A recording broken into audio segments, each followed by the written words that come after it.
সকাল সকাল ঘুম থেকে উঠিয়া খুব সুন্দর একটা পার্সেল রিসিভ করে লাইলাম। অর্ডার করার পর থেকে অপেক্ষা করি আর পার্সেলটা কবে আইব।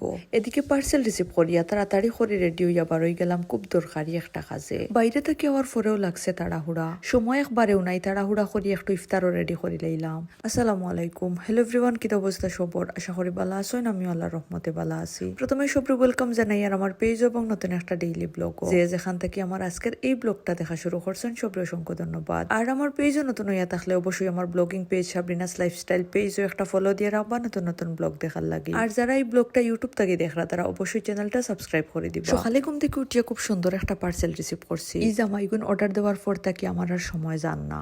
আমিও ফার্স্ট টাইম অনলাইন থেকে আমার ফাতিমার লাগে হয়টা টি শার্ট আনাইলাম। বেশ কয়েকদিন থেকে ই পেজও খুবই কিউট কিউট এবং কালারফুল হয়টা টি শার্ট দেখি। আর কতদিন শীত আসিল করি আর আনানি হইছে না। ভাবছি যে একটু গরম পড়ক তারপর আনাইমু। আমার কাছে লাগে বাচ্চাইন তো সবচেয়ে আরামের কাপড় হইল টি শার্ট। বাচ্চাইন তোরে পরাইলে মাশাল্লাহ যেমন কিউট লাগে তেমনি আরামও লাগে। আমার মানসায় তো এখন পর্যন্ত টি শার্ট পরতেও বেশি আরাম পায়। ইভেন এখন পর্যন্ত ফাতিমার লাগি যতটা জামা কিনা হইছে ম্যাক্সিমাম টি শার্ট। কয়েকদিন আগে যে নানা বাড়ি ইফতারের দাওয়াতও গেছিলাম, ইয়া দেখি মামার ঘরের বইন একটায় তাইর ফুয়ার লাগি 16 সেট টি শার্ট আনাইছে ও পেজ থাকি। আমার তো দেখিয়া এমন সুন্দর লাগছে, একটার চেয়ে একটা সুন্দর। কাপড়গুলাও যে আর আমার প্লাস রিজনেবল প্রাইসও। তাইরে কইছিলাম যে আমার হোয়াটসঅ্যাপে লিঙ্কটা দিস, আমিও পেজটা একটু ভিজিট করবো। লিঙ্কও ঢুকিয়া দেখি প্রায় ওই পেজ আমার সামনে আইতো। তো আমি আর দেরি না করিয়াও কয়টা সিলেক্ট করিয়া অর্ডার করে দেই। আমার তো বেশ কয়েকটা পছন্দ হয়েছে, এর মাঝে বাসি বাসি ও কয়টা অর্ডার করছি। পার্সেলটা কতদিন হয়েছে আমি তার ফোন রিসিভ করতে না পারায় আমি পার্সেলটা রিসিভ করতে পারছি না। ফোন সাইলেন্ট আছিল যার কারণে ডেলিভারি ম্যানের ফোন রিসিভ করতে পারছি না। ঘুম থেকে উঠিয়া অতটা কল দেখিয়া খুব বেশি খারাপ লাগছে, কারণ এই পার্সেলের লাগে আমি খুব বেশি এক্সাইটেড আসলাম।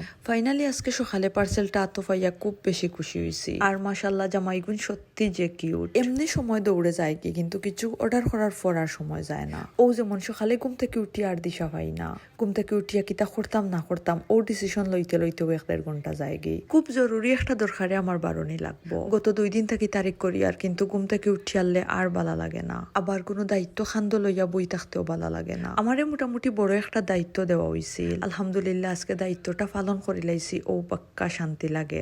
যেহেতু বাইরে গেছিলাম গে গড় তেমন কোনো ইফতার রেডি করতে পারছি না। এদিকে বাইরে থেকে আওয়ার পর ফাতিমাও আমারে সারইন না, যেমনে কুলো উঠোন আর কুল থেকে নামতেও চাইন না, ইভেন বুরকাটা পর্যন্ত খুলতে দেন না।